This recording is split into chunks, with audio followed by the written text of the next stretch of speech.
Men test women in so many different ways, and it could be subconsciously because they've been in the relationships, they've dated, and so subconsciously they're just doing certain things without even thinking about it. Sometimes it can be intentional with how they're testing, and I'll go over just a few, Okay. just to kind of help you out. Okay, so on this video, we're gonna go into 3 different ways that men test women intentionally and subconsciously, and exactly your feminine energy response. One of the first ways that men test women is. And for those lovely ladies that are new here, what's up? I'm Natasha. And I'm Brian. I was a former single mom with 4 kids, went through a whole bunch of trauma and loss. If you're interested in learning more about dating and relationships and feeling good in your body again, I'm talking your hormones, your nervous system, all that. Click the subscribe button so you don't miss any of our videos and content. Is in the relationship and really defining the relationship. So a lot of times they're dating and women are like, what are we? Sometimes they'll ask, sometimes they won't. Men will intentionally drag that out at times where it's no title to it. You want to keep the flexibility, but they also want to have you in that mode where you're not doing other things. So they might not say you're together, or it may be something where you've been together for a while and they just choosing not to get engaged. They don't have wedding dates. They don't have dates that you're going to move in. Those type of men that are testing you in that area of title don't want any dates connected to anything.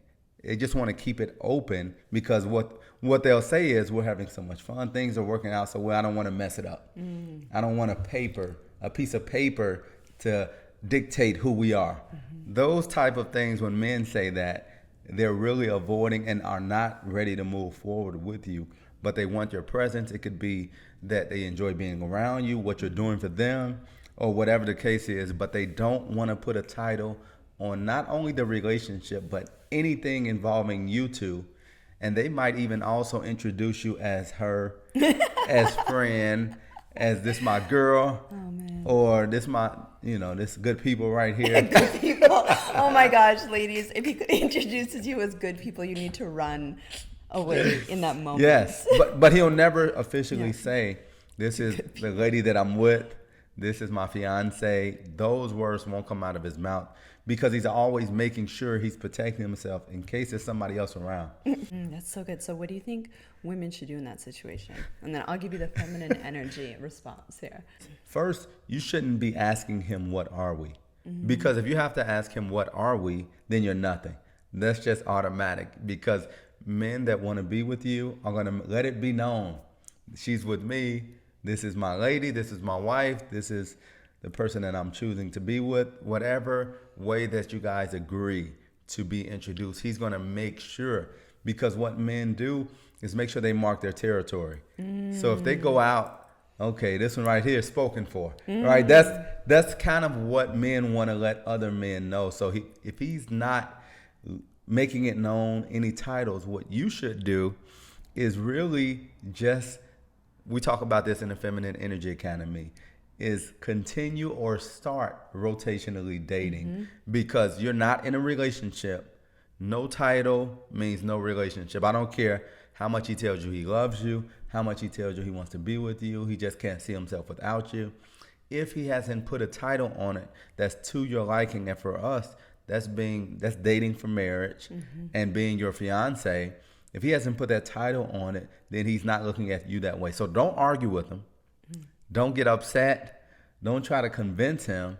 Just choose to spend your time differently. Don't give him all your time. Maybe he can be one of the guys that you're rotationally dating for marriage. You're not sleeping with him. So also, don't sleep with him. If you've already started sleeping with him, then you might have to detach and go silent for a while. But you have to distance yourself from him in the way that even your heart wants to be with him. You have to be able to move on mentally and rotationally date, so he sees that you're not waiting around for him. Okay, ladies, first of all, what you're going to do is you're going to take your power back. If you're in this situation, that's okay. We got you, girl. Okay, lean in. So this, I'm not going to say it's going to be easy, especially if you are sleeping with the guy and you really care about him and you love him and whatever, right? But you need to take your power back as a woman. And exactly what Coach B said, you don't want to come at him, attacking him, yelling at him, emasculating him, putting pressure on him, because he is just going to run away. So instead, you're going to lean back in your feminine, high value juiciness and rotationally date. And or if you don't want to rotationally date, you guys have maybe talked about marriage, but he's not bringing it up, he's avoiding it, then you want to have a conversation with him. But you do need to put a timeline there, because what that's going to do is it's going to force him to make a decision without putting pressure on him. So in our situation, I was like, I'm getting married next year, or I'm going to start rotationally dating September 1st. And I never said it had to be to him. Right. I never said he needed to do anything. I didn't say he needed to move. I didn't say any of that. It was just like a cute, okay, this is what I'm going to be doing. And then as a man, a masculine energy man, it wants to take you off the market. If he wants to take you off the market, he's going to do whatever he needs to do to make that happen. It allows him to feel like he is the one that made the decision, so he can stay in his masculinity. Another way men test women is the pull away phase. And this happens so often. I talk to guys who have gone through it. Me personally, I went through it as well. Maybe you're getting close in the relationship and they're seeing that decisions need to be made. And then our nervous system just starts to go all over the place, because it happened with me. We had been talking for a few months and we were getting closer, and I knew it was decision time. And when I mean decision time, it's like, okay, what's the next step? And that's usually when men pull away, when it's next step time. And when that next step comes, it's a new level of commitment that needs to be made. Some things have to change. You might have to get rid of some phone numbers in your phone book or in your phone. You may have to stop talking to people. It's that next level of commitment that a lot of men either aren't ready for or trying to decide, is this the one for me? Because if it's not, I don't want to get rid of everything that I have going on. But if it is, then I need to go all in. And usually that phase causes him to pull away. He may even ghost you. Sometimes you'll have a conversation with you and say, okay, I need some space, or I don't know if I want to move forward with this. And this happens not because he's not into you. It's because for him, this is a pivotal stage in him moving forward in his life, not just relationship, because what men know is once you take that relationship to the next level, your life changes. What you're doing day to day changes. Maybe your work schedule changes. And pulling away allows us to just start thinking, okay, is this the one? And not only is this the one, how do I go about my day to day life being in a relationship with this person? What we're looking at is, how will these lives blend now? It's potentially a blending. Like what I had to do, I was in Chicago, you were in Canada, and then we had that phase where we had a conversation and it just wasn't going in the direction that you wanted it to go. And it was going great for me. Talking every day in another country. It's gay. I'm enjoying this. But I knew in the back of my mind that time was running out for just talking. I didn't want to address it. I wasn't ready to talk about it because I wasn't ready to make a decision. So during that time, when we had that conversation, I chose to, instead of saying, okay, I'm ready to move forward, I just had to think about some things, and you let me know that you were going to do what you needed to do, and I didn't fight it. So ladies, if you're saying something to the guy, don't make him fight it. Don't make him come after you harder. If you really want to be with me, then you wouldn't let this happen. No, like you did, just give him that space. Because once I got that space from you, then now I'm going about life. And then a few months later, it's like, okay, life is a little different than it was. You kind of took that for granted. And now it's like, okay, I need her in my life. I reach out and I approach things differently. But without that pull away phase, who knows how things would have worked out. And also, we could have, without you really stepping up, which is something I'm sure you'll talk to the ladies about, without you stepping up and making a decision on your own, we could have still been talking with no ring, no nothing, and time would have just gone past. So really during that phase, allow him to step away, do what he needs to do, not necessarily hoping he comes back, because that's something you did good. You weren't reaching out to me. You weren't checking my Instagram, because you can see who's looking at all your stories. You weren't doing anything. You were just doing what you needed to do in life. Then I reached out, and thankfully you were available. But when guys do that, they understand that you may never necessarily talk again. They're okay with that. Once a guy makes that decision, they've come to terms with it, even though they don't understand the totality of it. They come to terms with it, and you have to allow them to move on.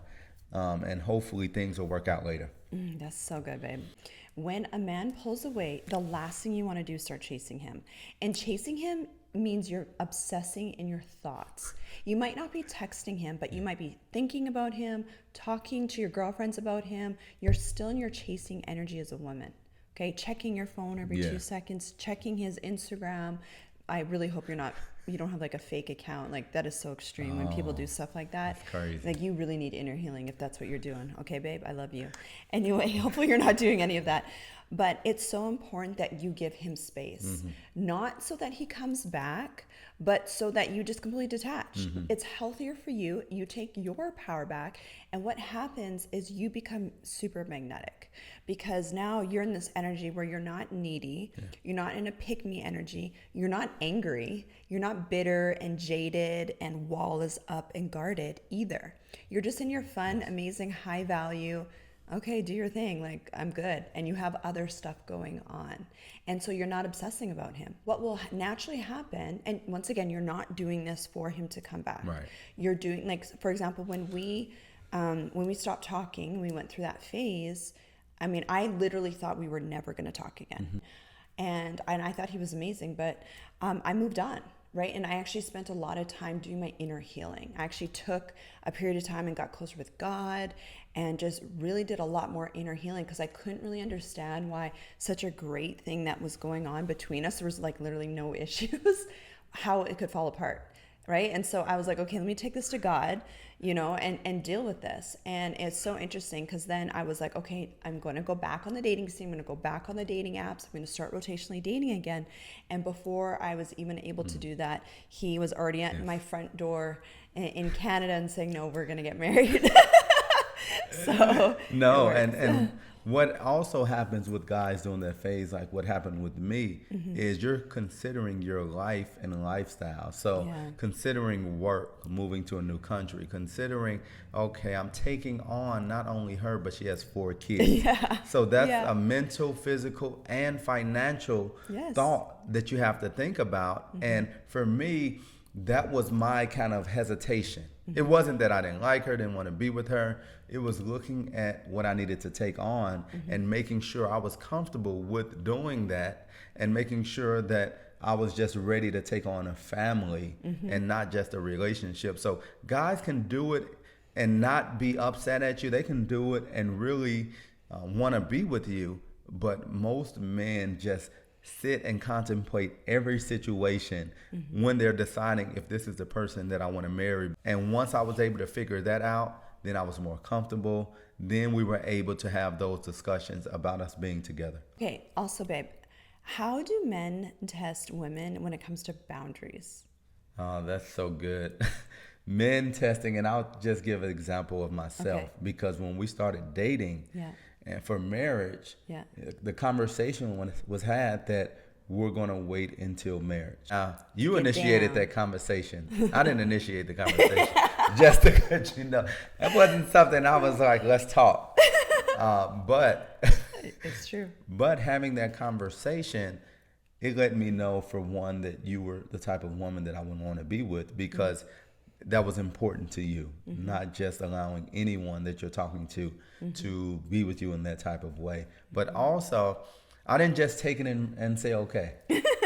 I tested those boundaries as well. Yes, You you know, did. I tested them in conversation.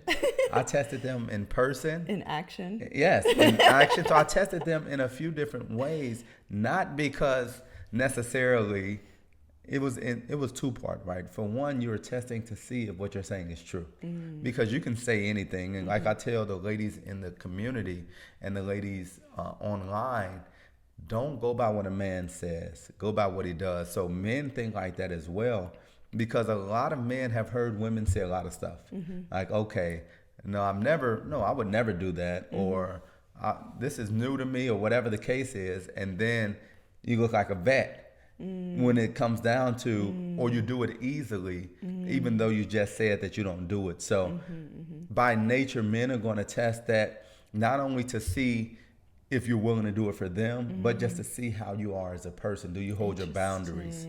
Are you going to stand on what you said? Because if you don't, they'll still do what they can with you. They'll have sex with you or whatever. But if you don't stand on it, then a lot of men will potentially pull back, because they're looking like, if I'm not around you, what are you willing to do for the right man? So they're testing it, and I tested it for the reason of, because I wanted to be with you. So I'm testing those boundaries, but also just looking to see how you responded. Are you going to say, no, I don't do this? Or are you going to start laughing and, touching?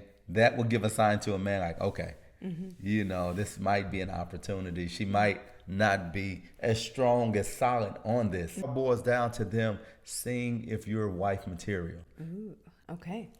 So first of all, ladies, this is how you stand out as a high value woman with high value men. And basically when we say high value, you're just different. You're not average, right? And we've talked about this before, where high value men, confident men, masculine men, they can get sag really easily. They can get what they want really easily. So you're not going to stand out as a woman if you just give in really quickly with a guy. You will definitely stand out if you hold off doing that. Plus you're doing things God's way. Yeah. Right? Most That was the big thing for me. That's what kept me accountable, is I was answering to God, because I felt like I had rebuilt my relationship with God and surrendered everything to God and my husband and everything. And it was like, once I stayed there, that's what gave me strength to keep going. Yes. Yeah. Because it's challenging for a woman too, right? But yeah, it worked out really good. So. And one thing men will say as well, especially if you're in a committed relationship where they want to test it out before. Oh my gosh, yes. We're going to get married anyway, so what are we waiting on? Yeah. And those things, and these are even men that follow God, men that have a relationship with God. Not to say that they're perfect, but once they've started in that direction, sometimes they may not have the self-discipline needed. So if they don't have the self-discipline, that's a different conversation. Your husband, the man that's actually meant for you, will wait, Yes, if that's something I that you agree. decide to do. And the other thing, and I know we're talking about men testing women, but that's how a woman can test a man. That was a big test for me, is can this man abstain from that? Yes. Does he have sexual control? Because that is a hallmark sign of healthy masculinity. Or is he a man that is completely controlled by lust? Yes. It's a really good filtering system. and the byproduct of testing men and doing things that way Yeah. is that marriage date gets pushed up. I was just going to say, yeah. That's why we got engaged and were married in 3 months. Yes. Well, in 11 months total, Yes. but got engaged in 8 months and then married 3 months later. Yeah, exactly. It's not going to be a lot of waiting around a year to Yeah. get married. He's going to push that date up. Yeah, and married life is just so much more fun. Yes. But how do men also test during the dating phase? Like, I'm talking like the first few dates, maybe you guys first started talking. What are some things that guys do, intentionally or unintentionally? Yeah. It's so many different things that guys do. And like you said, some are intentional, some aren't. It can be something as small, and I'll put that in air quotes, as not calling you when they said they would. So they'll tell you, okay, I'll call you sometime around 7:15, 8 o'clock comes, he doesn't call, he doesn't text, he doesn't give you any indication that he's still thinking about you, and then he'll call you or text you at 10 o'clock and say, okay, my bad, I was busy, what are you doing, are you free? Because his whole intention could have been he didn't want to go on a date. He just wanted to hang out. He just wanted to come over. He wanted you to come over to his place or whatever the case is. So he'll drag it out. He'll not call you at the time he said he's going to call you, just to see how you respond. If you say, well, I'm busy or it's too late, or you didn't call at the time you said you would, so I made other plans, then it's one response, and that's one way he looks at you. Another is if you come over there, then he puts you in the category of a booty call. Like, okay, she's just available when I need her. Do men do that to women that they actually like or actually interested in? If they're really interested in getting to know her and right away they're like, okay, she could be the one, then they probably won't play as many games with it. And I'll say games in the sense of they still test boundaries, but like I did in our situation, I was calling when I said I would. I was pretty on time with things. So that could be an indication, if they're not doing those things that they say they'll do, that they may not be at that point with you where they are serious about getting to know you. Because one thing that healthy masculine energy men know, that you can't play around with an opportunity. Because if we think about a business opportunity, we think about a relationship opportunity, we know that you have one time, and that first impression is so key that if you have a bad first impression, you're fighting to get that trust back, something that was already given to you. So a lot of times those healthy masculine energy men won't play around and not do things that they said they'll do. That's really good. And so if you're noticing that guys that you're dating say they're going to do something and then they don't, it's really a form of self-sabotage. Yeah. Even if they come across like they really like you, there's some men that just have a lot more healing that they have to do. And they just self-sabotage. And potentially they're not scared to lose you. They're not scared of the consequence of what happens if they don't call you when they said they would, or if they don't meet up with you. And I mean, because what happens as well is those same men, another way that they'll test, and this is just men in general, and we were in different countries, so I don't put us in that same category, but they'll have conversation after conversation after conversation and never plan anything. It'll just be like, okay, I'm calling, I'm just checking in on you, I'm sending you text messages. Never plan anything, but always asking to see you. That's why, ladies, if you notice that you're attracting these types of men, it's just a reflection of your energy and the inner healing that you need to do. It's not the guys, it's you, babe, okay? And so this is why we spend a lot of time in the Feminine Energy Academy helping women heal. It's not about you getting on a new dating app or, being around certain high-value men. It's about you doing your inner healing first, understanding how the masculine thinks, understanding how to be in your activated magnetic feminine energy where you have multiple options, and then you go on the dating scene. All right, ladies? I agree. All right, so if you want more help, we will leave the links below. Otherwise, let us know what you think. Awesome.